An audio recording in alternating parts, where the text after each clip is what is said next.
यो चाहिँ अहिले म यतिखेर लेटाङको गोवाबारीमा छु। गोवाबारी लेटाङको गोवाबारीको टावरमा चाहिँ चढेको छु है। टावर हेर्नुहोस्, यो टावर यहाँ माथिसम्म छ। म टपमा छु।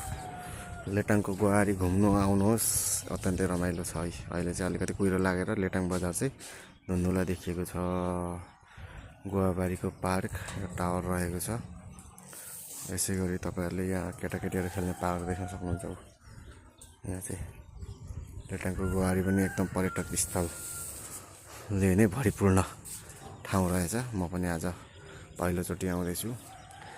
यता रिसोर्टहरू छ आफ्नै तरिकाको, एकदम डाँडा काँडाको बिचमा लेटाङ बजार साह्रै रमणीय छ है। यो चाहिँ गोवाबारीको भ्यू टावरमा छु म। भ्यू टावरमा तपाईँहरूलाई मुनिबाट झरेर देखाउँछु। भ्यू टावर झर्दैछु। यो चाहिँ लेटाङको गोवाबारीको भ्यू टावर हेर्नुहोस्, चार तले।